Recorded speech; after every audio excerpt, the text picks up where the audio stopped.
बाला मेरे कन्हैया झूल रहे हैं और काय का पलना रतन जड़ित को बनो पालनो रेशम लंबिलो कन्हैया मेरा झूले पलना। भगवान को पलने के अंदर झुलाया, दोनों भाई झूल रहे। इतनी देर हुई, माँ हर कार्य करे, अपने लाल को झोली में सुला, जो भी काम करे अपने लाल को झोली में सुला देती है, काम करने चली जाती है। अब मेरा कन्हैया उस पलने के अंदर झूला झूल रहे। इधर महाराज कंस को ज्ञात हो गया कि मैंने पूतना नाम की राक्षस ने को भेजा, अभी तक वो वापस लौट करके नहीं आई, क्या करे। एक दिन वही माँ यशोदा अपने लाल को लेकर के अंगने के अंदर जहां पोछा कर रही थी, उसी समय नंद बाबा का एक छकड़ा था, उस छकड़े के नीचे झोली बांध करके कन्हैया को सुला दिया। अब माँ को जो झोली में सुलाने के बाद अपने निडर होकर के काम कर रहे। पर इधर कंस का भेजा हुआ एक तृणावत नाम का राक्षस आता है। यह तृणावत उसी पूतना का भाई है जो बहन का बदला लेने के लिए आता है गोकुल में। और जैसे ही तृणावत आया, बवंडर का रूप लेकर आया है और बवंडर लेकर के गोकुल में आया और उस छकड़े के ऊपर कन्हैया ने देखा कि मामा जी ने फिर दूसरा खिलौना अच्छा बिछाया। क्या करे, भगवान ने झोली में सोते सोते दाहिना पैर का अंगूठा जो इस छकड़े को मारा, छकड़ा आकाश में गया, फिर आया नीचे, धड़ गिरा। उसी समय तनावत बिखर गया। भगवान ने दूसरी राक्षस का उठा, माँ घबरा गई, ये क्या हो गया। आज के बाद मैं अपने बेटे को कभी झोली में अपने हिबड़े में लगा कर, अब तनाव आ गया, अब क्या करूं। माँ यशोदा घबरा गई। बाबा गाय को चरा करके आए और माँ यशोदा रोती दिखी बाबा को। पूछा गया, बाबा आ गए। देवी तुम रो रहे हो, क्या बात है। कि बाबा तुम तो जंगल में चले जाते हो। जिस दिन से मेरे बेटे ने जन्म लिया ना, उस दिन से 1 साल हो गया। आज 1 साल तक आए दिन कोई ना कोई घटना मेरे बेटे के ऊपर आ रही है। कोई दिन ऐसा नहीं गया कि मेरे बेटे के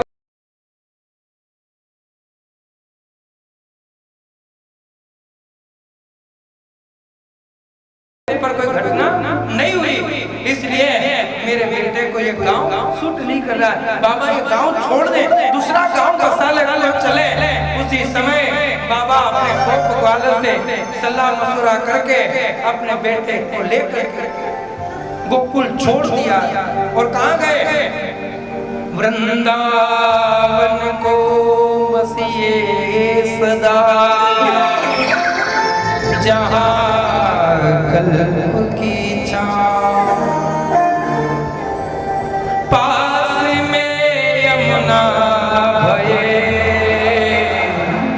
दिन बेकूठ जा।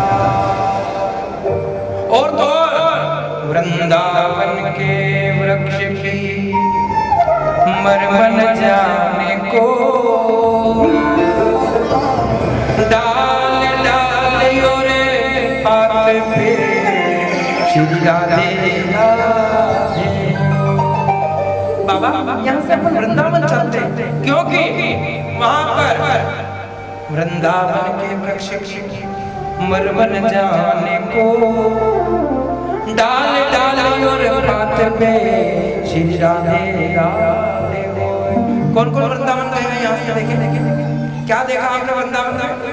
एक भी घर, एक भी वृक्ष और एक भी व्यक्ति ऐसा नहीं है कि उसके मुख से राधे का नाम न निकलता हो। एक भी घर ऐसा नहीं है कि उसके घर पे राधे ना लिखा हो। और ऐसा कोई वृक्ष नहीं है कि उसके ऊपर राधा नाम ना हो। वो वृंदावन है। कभी वृंदावन की यात्रा तो करना। आज भी वृंदावन में कोई भी व्यक्ति ऐसा नहीं है कि राधे माँ जय श्री कृष्ण नहीं होता, माँ जय गुरुदेव नहीं होता है, माँ एक ही नाम, वो है राधा नाम। राधे का नाम लेते हैं। बस में भी कंडक्टर राधे टिकट, साइकिल में राधे साइकिल, राधा हर पल हर घड़ी राधा का नाम हर व्यक्ति वृंदावन में लेता है, वो है वृंदावन। आज मेरे ठाकुर जी वृंदावन चले गए। और दूसरा क्या है वृंदावन? तुलसी। जब वन है तुलसी का वो वृंदावन है। क्या है? जहाँ तुलसी का वन है वो वृंदावन है, क्योंकि वृंदावन नारी तुलसी वृंदावन में। आज भगवान वृंदावन की यात्रा करते, बाबा कन्हैया को लेकर के वृंदावन पहुंच गए और आज वहाँ उनका नाम पड़ गया, वृंदावन बिहारी पड़ गए। बोले वृंदावन बिहारी लाल। तो बाबा ने वृंदावन ही क्यों चुना? और कई जगह चले जाते हैं, वृंदावन ऐसा क्या है? इसलिए वृंदावन चुना भगवान ने कि सारी सृष्टि प्रलय हो जाएगी, सारे पर्वत के शिखर जितने भी देव मंदिर के वो सारे जल में समाप्त हो जाएंगे, पर मेरा वृंदावन कभी जल प्रलय में डूबा नहीं है। इसलिए ठाकुर जी ने वृंदावन को चुना है और वहां से बाके बिहारी बन गए। बोले बाके बिहारी लाल की। आज वही वृंदावन की लीला भगवान ठाकुर की प्रारंभ होती है। 1 साल हो गया कन्हैया के जन्म का और माँ यशोदा ने कहा बाबा मेरी इच्छा है, 1 साल हो गया है, हमने कन्हैया को नाम भी नहीं रखा अभी तक, इसको किस नाम से पुकारा जाए? आप ऐसा करो कि कोई अच्छे ज्योतिष ब्राह्मण को बुला करके हमारे बेटे का नामकरण संस्कार करवा दो।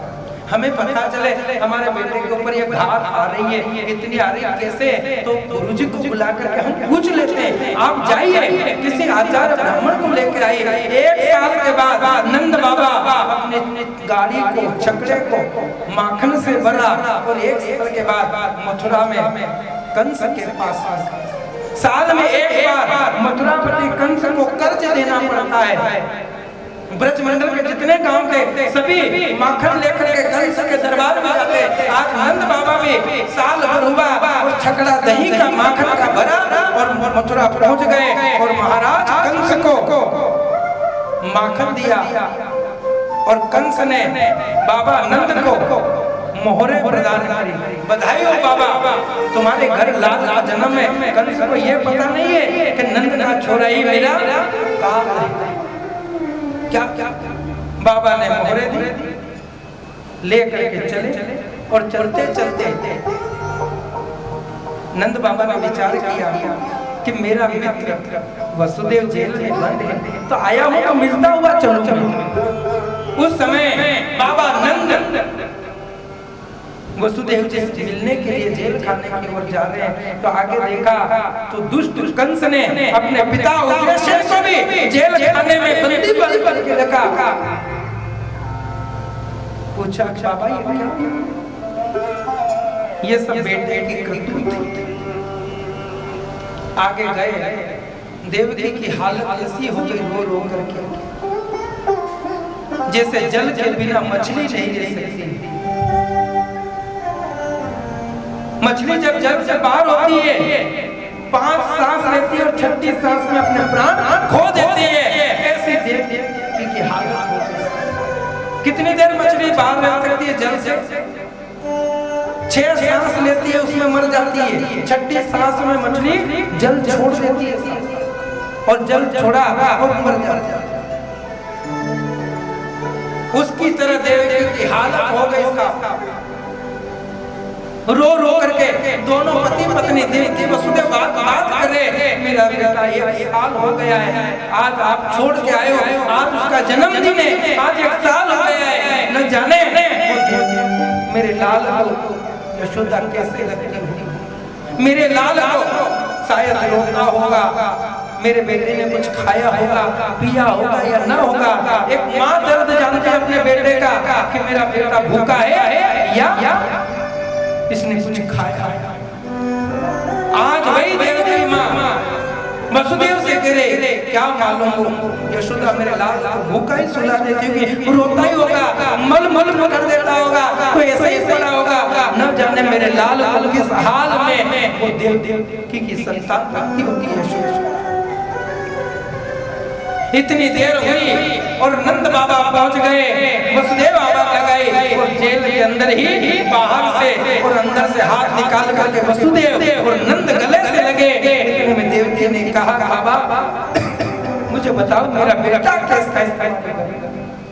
वसुदेव ने कहा देवी शांत रहो, मैं आपसे नहीं बाबा से पूछे बाबा मेरा बेटा कैसा है। नंद बाबा ने कहा तुम्हारा नहीं मेरा बेटा है, मुझे 95 वर्ष में मेरे बेटे का सुख पाया और तुम कह रहे मेरा है। देवकी ने कहा नहीं बाबा वो मेरा बेटा है, मेरे भाई दुष्ट कंस का अत्याचार इतने थे कि मेरे 6 पुत्र उसने मार दिए, इसलिए मैंने अपने संतान को आखिरी संतान तुम्हारे घर भेजी, रात में ही भेज दी। तुम्हारे यहाँ तो बेटी ने जन्म दिया था, वो कुछ खाता है कि नहीं खाता है, कैसे सोता होगा, रोज कैसा दिखता है, बताओ आप। नंद बाबा ने कहा झूठ क्या बोलूं, तुम्हारा बेटा पूरा वसुदेव के ऊपर कर रहा है, क्योंकि बेटी मां पे जाती है और बेटा पिता पे जाता है। कहा गया है कि सेम दिखने में वसुदेव जैसा तुम्हारा बालक है, पर न जाने उसको किस हाल में। बाबा ने कहा कि कोई कष्ट नहीं है, भले कोई कष्ट नहीं है, पर जिस माँ का बेटा उसकी आंखों से दूर रहता है वो माँ कभी सुख से नहीं रह सकती। आज भाई देव की माँ कह रही है कि पंख होती तो मैं उड़ जाती नंद बाबा के पंख होती तो मैं उड़ जाती नंद बाबा के उमड़े उमड़े मेरो जीवड़ो रोवे बहे दूध की थाल हल मेरे रोवते हुए को के भूखो सोवते हुए को हल मेरे रोवते हुए को पंख होती तो मैं उड़ जाती नंद बाबा के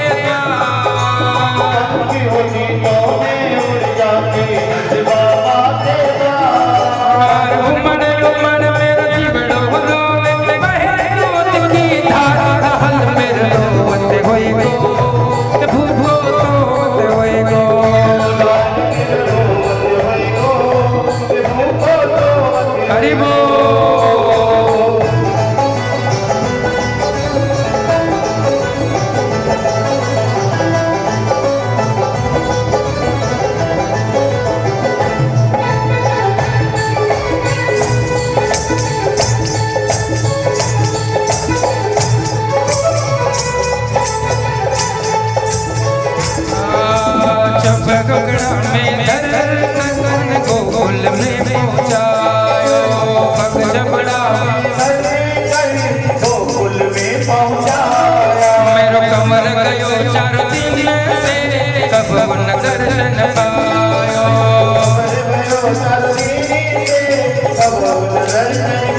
गोदी में ला डाले, रामा की कन्या गोदी में ला डाले।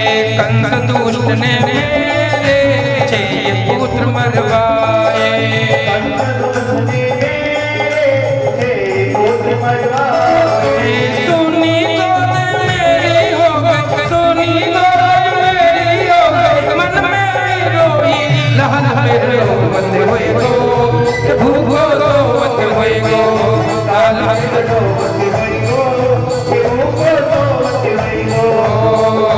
पंगवती तो में उड़ जाती नंद बाबा के द्वार, तो में उड़ जाती नंद बाबा के द्वार। उमड़ उमड़ में चिवड़ो रोवे बहे दूध की धार, लाल मेरे रोवत होए गो, भूखो रोवत होए गो, लाल मेरे होई गो, भूखो रोवत। हरि बोल।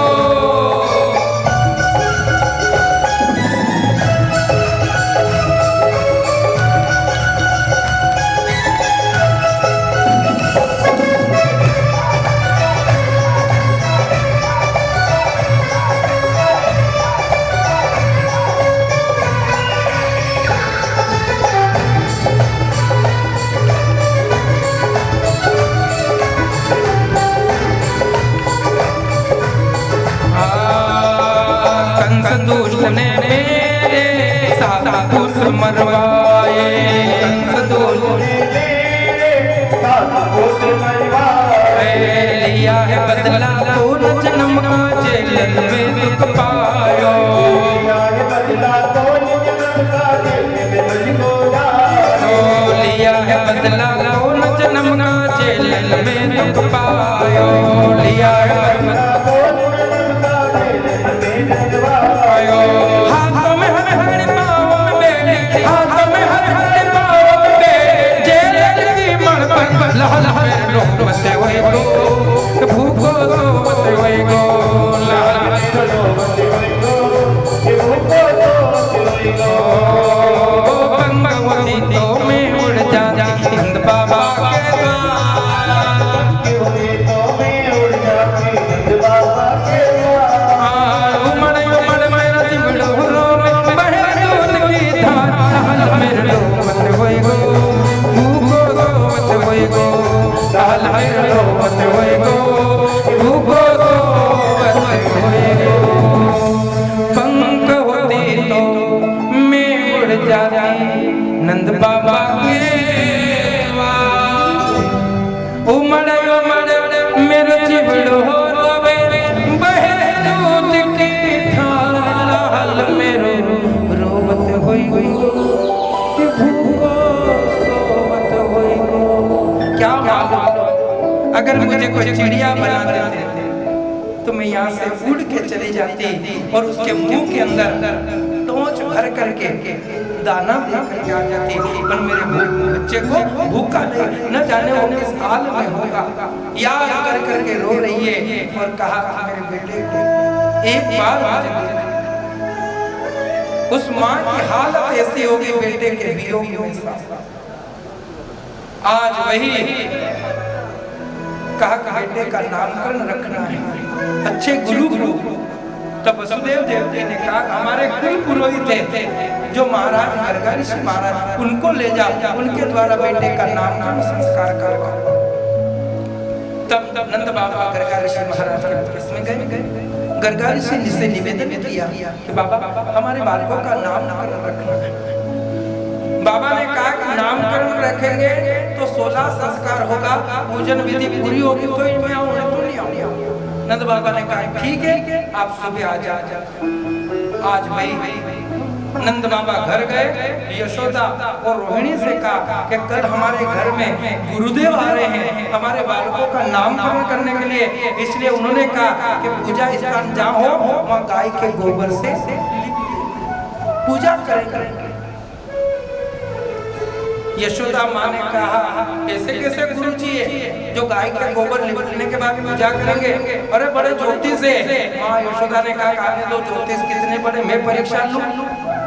और इतनी देर हुई, रात भर निकली और सुबह होते ही गर्गा ऋषि महाराज आ गए। माँ यशोदा लीप करके तैयार रही और पूजा का सामान इकट्ठा किया और दोनों ने, रोहिणी माता ने और यशोदा माँ ने अपने बेटे की अदला बदली कर के देखता हूँ कि बड़े बेटे का नाम पहले के छोटे का रखे, सास कहते बड़ा बेटा उसका नाम पहले रखा जाए। मैं देखती हूँ कि वो गुरुदेव कैसे किसका नाम पहले रखे। गुरुदेव आए पूजा के लिए बिठाए और नंद बाबा ने अपनी गोद में कन्हैया को बिठा। जब भी घर में पूजा पाठ हो, कथा हो, तो बेटे छोटे बेटे को साथ में लाना चाहिए क्योंकि उनको संस्कार मिलेगा। क्या आज बाबा ने फूल चढ़ाया तो वो भी फूल चढ़ाएगा, बाबा ने अगरबत्ती लगाई मैं भी लगाऊं, बाबा ने गरुड़ जी बजाए मैं भी बजाऊं, बाबा ने आरती करी मैं भी आरती करूं, वो संस्कार बच्चे के अंदर आते हैं। इसलिए पूजा पाठ जहाँ भी हो बच्चे को गोद में लेकर के बैठना चाहिए। संस्कार सबसे बड़ा कहा कि शास्त्र ने 16 संस्कार बताए। कितने संस्कार होते हैं? 16।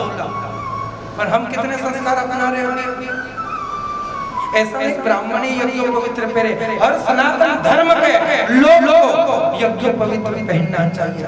बड़ा पवित्र है सनातन धर्म के लोगों को। ऐसा ही ब्राह्मणी चोटी रखे, हर हिंदू के सिर पे शिका होनी चाहिए और हर हिंदू के सिर के ऊपर तिलक होना चाहिए। ऐसा नहीं ब्राह्मण को।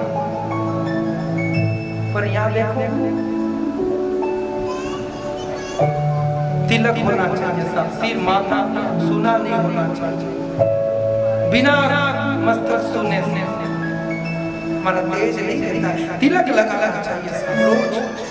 ये भगवान का मध्यस्थल है, यहाँ पर तिलक रोज शिखा होनी चाहिए जिससे तेज आता है।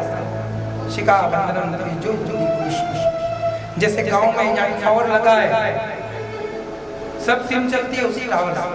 अगर ये टावर अपनी हो तो भले तना कर 50,000 को मोबाइल कहीं करोगे। ऐसा कैसा ये शरीर है और यहाँ चोटी नहीं है, पर जिका पास में चोटी है वो सबसे बड़ो अक्कलदार था। मैं पछाड़ी बैठा था सब अक्कलदार थे, कतरी बड़ी चोटी होगी हेक नहीं है। पूरा घर को मेंटेनेंस करें चले, 1 महीना को राशन लाओ ने हम बेरूबाब जी का बांटे आई जाए तो 1 महीना को 8 दिन में खत्म करी मिल दे ने माता है वही चीज महीने भर तक चलती थी। फिर पैसे भी अवरना, घर की लक्ष्मी कहा गया। कितना ज्ञान है। सबसे ज्यादा काम भी कौन करे? वही करती। पति को समझाना, पति नहीं माने तो नहीं हंसो करना पड़ेगा। ये कथा भी हो रही है, ये पूजा हो रही है। जितने भारत देश में कथाएं हवन यज्ञ पूजा व्रत हो रहे हैं, ये सब माताएं कर रही है। कोई घर में सत्यनारायण भगवान की कथा हो रही, आदमी कभी नहीं सोचा कि सत्यनारायण भगवान की कथा करेंगे। महिलाएं कहती है लो आपने भी कथा करेला, तो अभी कहीं करा अभी काम की सीजन, फिर 15 दिन लोग कथा करेला अभी काम की सीजन, 2 महीना 3 महीना पर साल भर तक वो पत्नी पीछा नहीं छोड़े। पर एक साल में एक दिन कथा कैसे भी करके यज्ञ पूजन पाठ हो। सोमवार का व्रत करवा लगे, व्रत को उद्यापन करो, कम भी बैठो मारा करें। कैसे भी करके पति को धर्म के अंदर जोड़ने का काम पत्नी आती है। आप देख लो संख्या कितनी ज्यादा है अपने यहाँ पांडवों की संख्या किसकी ज्यादा है? बेरूबा जी का। सब माता जी बेटी तक की है, क्यों उनको कथा नहीं चाहिए? पर देख लो आज जनसंख्या ये भारत देश टिका हुआ है, ये सब इनके व्रतों से। ये जितना व्रत पुण्य कर रही है उनकी बदौलत हम चल फिर रहे घूम रहे हैं, ये इनका कृपा है। इन्होंने सावन सोमवार किए, 16 सोमवार किए, पशुपति व्रत कर रहे। किसके लिए कर रहे? अपने पति के लिए करे, अपने बेटों के अपने परिवार के लिए करे। जो भी व्रत करती है सब माताएं क्यों करती है? इसलिए करती है हमारा घर परिवार सुख शांति समृद्धि में रहे। हम फिर भी सनातन धर्म से लिप्त होते जा रहे हैं। का 16 संस्कार बताए गए, गर्भपात संस्कार है, नामकरण संस्कार है, यज्ञोपवीत संस्कार है, मुंडन संस्कार है, विवाह संस्कार है, इत्यादि करके 16 संस्कार शास्त्र में बताए। पर 16 संस्कार में से 14 संस्कार को भूल गए। दो संस्कार अभी जीवित थे। कौन कौन से दो? एक तो विवाह संस्कार और मरने के बाद बोलो डर लगेगा। अरे शादी हो तो विवाह संस्कार और मरने के बाद अंतिम संस्कार, बात ये आखिरी संस्कार। दो ही हमारे नामकरण भी अगर गुरु जी से रखोगे तो नहीं लेंगे, गूगल का ऊपर सर्च करेगा तो देख लो गूगल खोलाते हो एक ही माने माँ बाप की बात, दिन भर बस मोबाइल गेम चल गया। कौन सा गेम? Free fire. मारो मारो मारो पागल हो गए। भले हाथ में नहीं होगा, बिस्तर में बढ़िया बढ़िया लगेगा, ले हाथ मार मार मार। क्या गेम है ऐसे जो हमें सनातन धर्म की ओर ले जाती है? उस चीज को अपनाओ। पर हम कहां से कहां नामकरण का संस्कार रखा गया है। आंखें बंद करी और आंखें बंद करके गुरुदेव ने देखा कि तेरी गोद में जो बालक बैठा ना, तू परीक्षा ले रही थी, ये रोहिणी का बालक है और तू मेरी परीक्षा ले रही थी। नहीं बाबा, उसी समय बाबा ने ध्यान में कहा कि देवी तेरी गोद में जो बालक बैठा है वो पृथ्वी का भार उतारने वाले स्वयं नारायण के अंश अवतार शेषा अवतार, इनका नाम बलराम रहेगा। बोले बलराम महाराज की। ये बड़े हैं इसलिए इनका नाम बल में निर्मित रहेगा, इसलिए इसका नाम बलराम रहेगा। बाबा की गोद में बैठे हुए कन्हैया को देखा, गुरुदेव ने आंखें बंद कर योग बल से देखा गया तो क्षीर सागर वैकुंठ में पद्मासन पर बैठे हुए कमल में भगवान विष्णु के दर्शन हुए। गुरुदेव ने धन्य किए और यशोदा से कहा, बाबा धन्य हो आप, जिस बेटे को आपने के घर जन्म लिया है वो कोई साधारण बेटा नहीं है, ये साक्षात नारायण अवतार तुम्हारे घर में आए, इसलिए इनका नाम श्री कृष्ण रहेगा। बोले कृष्णचंद्र भगवान का नामकरण संस्कार श्री कृष्ण नाम दिया। बड़े का नाम बलराम और छोटे का नाम कृष्ण। नामकरण संस्कार होने के बाद में माता ने कहा, गुरुदेव इतना पूजा पाठ करे और अगर हमारे घर का भोजन नहीं करोगे तो इसका पुण्य हमें नहीं मिलेगा। अगर हमने पूजा करवाई है और हमारे घर से ब्राह्मण गुरु भूखा चला जाए तो उसका फल हमें प्राप्त हो। इसलिए गुरुदेव आप भोजन बनाओ। तो गुरुदेव के लिए स्वयं हाथों से उन्होंने खीर बनाई और खीर बनाने के बाद हलवा बनाया, पूड़ी बनाई, भोग लगाने लगे, तुलसी दल लगा चढ़ा कर और कहा, हे ठाकुर जी, हे नंद नंदन, हे यशोदा नंदन, हे भक्त वत्सल आओ। तो भगवान आ गए और खीर का पान कर गए। गुरुदेव ने आंख खोली, फिर देखा कटोरी खाली खीर। माँ यशोदा को फिर आवाज लगा, यशोदा तेरा बेटा ये खीर का प्रसाद छूटा कर दिया। मैया ने कहा, गुरुदेव क्षमा करो, ये कैसे आ गया? इसके पांव से घुटने के बल से आया। फिर आए, फिर भोग लगाया, फिर तुलसी दल छोड़ा, फिर कहा, हे दीन बंधु, हे दीनानाथ, हे भक्त वत्सल, हे भगवान आओ और खीर का प्रसाद ग्रहण करो। भगवान भी कह रहे हैं इतने भाव से गुरुजी बुला रहे और मैं नहीं जाऊं, ऐसा हो? भगवान फिर गए, फिर कटोरी उठाई, फिर ग्रहण कर। 5 बार हो गया। गुरुदेव ने कहा, बार बार बनाऊं, बार बार झूठी क्या? उसी समय माँ ने कहा, कन्हैया गुरुदेव भूखे चले जाएंगे, पाप लगेगा, तू समझदार हो गया, अब गुरु का प्रसाद मत ग्रहण करना। हाँ माँ। माँ ले गई कन्हैया को और फिर दाल दूध दिया। गुरुजी से कहा, तुम अंदर से गुंडी लगा लो, मैं बाहर से साका लगाती हूँ। गुरु ने अंदर भोजन बनाया और भोजन बनाने के बाद ब्राह्मण कभी भी बिना भोग लगाए हुए गौ ग्रास के बिना भोजन नहीं करते। आप भी भोजन करो।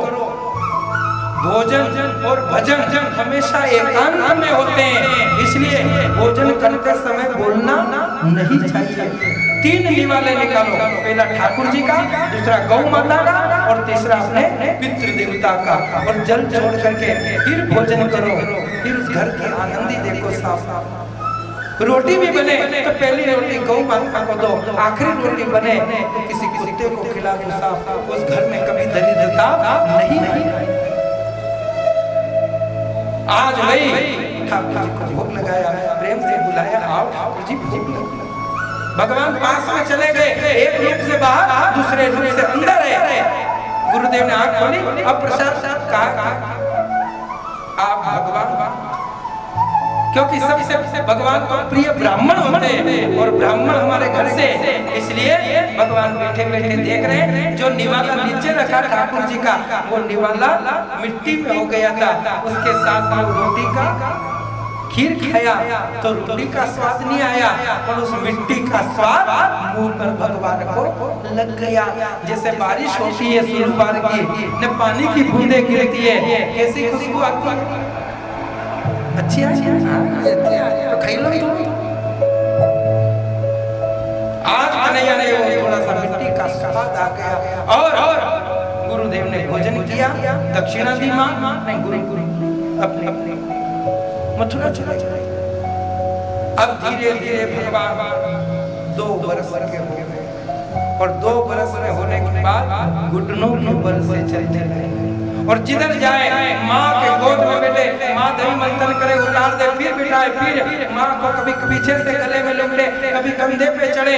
माँ कहती कन्हैया तू बड़ा शरारती हो गया, क्या पाँव से घुटनों से चलने लग गया, बड़ा शरारती है। एक दिन माँ ने कन्हैया को गोद से उठाया और नीचे बिठाया, जिससे कन्हैया को गुस्सा आया और माँ की सारी माखन की मटकियां फोड़ दी। मैया यशोदा ने कहा कन्हैया तूने माखन की मटकी फोड़ दी, इतना क्रोध, मेरी गोद से तुझे उतारा। ऐसे करते रोज कन्हैया 5, 7, 11 मटकी रोज फोड़ने लगे, रोज नुकसान करने लगे। माँ ने कहा कितना नुकसान हो रहा है, महाराज कंस को दही भी बेचना है और ये नुकसान कर रहा है, क्या करो। उसी समय माँ कन्हैया को बांधने के लिए कभी से पकड़ो मारो, उसी समय कन्हैया आगे आगे भाग रहे, पीछे पीछे माँ दौड़ती है और ले जाकर देखती है हाथ में कन्हैया नहीं आ रही है। जब कन्हैया हाथ में नहीं आए, माँ थक गई। कन्हैया ने कहा अब बंधना जरूर है, अगर नहीं बंधा हो तो मुझे भगवान के दिए हुए वचन को पालन करना। नारद जी ने श्राप दिए हुए यमुना और अर्जुन का उद्धार करना है। जो वृक्ष बन करके निर्लज खड़े हैं, आज वही माँ यशोदा के हाथ में कन्हैया आए और माँ बांधने लगी। फिर 2 उंगल रस्सी छोटी पड़ जाए, फिर लाए, फिर 2 उंगल, फिर लाए, फिर 2 उंगल, ऐसे रस्सी छोटी पड़ जाती। मैया कहती क्यों रे जादूगर, इतनी रस्सी होते हुए छोटी पड़ रही। माँ तू मुझे क्रोध में बांध रही है, कभी क्रोध से भगवान बंधते नहीं है, अगर तुम मुझे प्रेम से बांधेगी तो मैं बंधने के लिए तैयार हूँ। और उसी समय कन्हैया ने माँ को देखा उदार और प्रेम से बंध गए, और माँ ने देखा कहाँ बांधो, तो उसी समय अंगने में यशोदा जी के यहाँ एक उखल पड़ा हुआ था, और उखल से कन्हैया को बांध दिया। उखल क्या होगी पहचानते होंगे ना, पर नई मालिका है, आजकल की जनरेशन नहीं पहचाने तो उखल कहीं बोले। पर माँ ने उखल से बांधा और कार्य में लग गई। इधर कन्हैया ने देखा कि यमला अर्जुन को उद्धार करना है। परीक्षित ने पूछा गुरुदेव ये यमला अर्जुन कौन है? कहा कि 2 कुबेर के पुत्र हैं, और एक दिन नदी के अंदर नग्न अवस्था से स्नान करते नारद जी जा रहे थे। देखा नारद जी ने कि कुबेर के पुत्र होते हुए नग्न अवस्था में स्नान कर रहे हैं, क्या करें? उसी समय नारद जी को देखकर हंसने लग गए कि कुबेर के पुत्र होते हुए तुम इसी भांति का कार्य कर रहे हो, हम करेंगे। नारद जी ने उसी तरफ श्राप दे दिया कि जाओ आप नग्न अवस्था से स्नान करिए, तो आप जाकर के इसी समय वृक्ष बन जाओ और नग्न अवस्था में आप हमेशा के लिए खड़े रहो। दोनों घबरा गए, क्या क्या। उसी समय कि जब भगवान श्री कृष्ण का जन्म होगा, उनकी माँ उखल से बांधेगी और उखल तुमसे टच होगा, जब जाकर तुम्हारा उद्धार होगा। आज भगवान ने भी वही आए ओखल से बंधे और ओखल को टच किया, उसमें से यमला अर्जुन निकले, वृक्ष धड़ से गिरे। यमला अर्जुन निकल करके भगवान की स्तुति करिए, श्री कृष्ण शरणम मम करते हुए भगवान का दर्शन करके भगवान चले गए। इधर माँ घबराते हुए आई, देखा कि कन्हैया क्या हुआ। माँ उसी समय कन्हैया को उठा करके अपने महल में ले गई। ऐसी कन्हैया की बात मिला। वहीं से हम अपने अपने बेटों को सिखाया किसने? माँ यशोदा ने सब। आज भी अपने बेटों को कोई पाँव बांधे, कोई हाथ बांधे, बांधे नहीं बांधे? क्यों बांधो? तुम काम करते हो तो उसको बांध के रखते हो। कोई पाँव बांध दे, जैसे गाय भैंस बांधा हुआ, वो बेचारा खाट के रे मेरे दौड़ा कर चला। क्योंकि यशोदा ने जैसा किया कन्हैया को वही भाव, क्योंकि भगवान बच्चा भगवान का स्वरूप होता है, ऐसे ही बंध जाते हैं। मैं भी बंधु भगवान, वो लीला आज भी है। और उसके बाद धीरे धीरे भगवान 5 वर्ष की उम्र में आए। 5 वर्ष में आए जब जाकर के भगवान ने श्री राम मधुमंगल इत्यादि ग्वाल वालों के साथ मित्रता कर। कन्हैया ने देखा कि इतने ग्वाल बाल अपने घर माखन है, कोई कमी नहीं है, दूध की कमी नहीं है, फिर भी तुम्हारा शरीर ऐसा हो रहा है, क्या बात है? हमारी माँ माखन नहीं देती है। तब भगवान श्री कृष्ण के द्वारा एक मंडल का निर्माण हुआ, जिस मंडल का नाम बाल गोपाल चोर मंडल दिया गया। क्या नाम दिया गया? बाल गोपाल चोर मंडल। और भगवान रोज गोपियों के घर माखन की चोरी करने लगे। और क्या करती है गोपियां? शेष महेश सुरेश ध्यावत ध्यावत हे निरंतर, ते अहिर की छोरिया तो छचिया बर छाछ पे नाच नचावे। शेष महेश सुरेश ध्यावत ध्यावत हे निरंतर, ते अहिर की छोरिया छचिया बर छाछ पे नाच नचावे।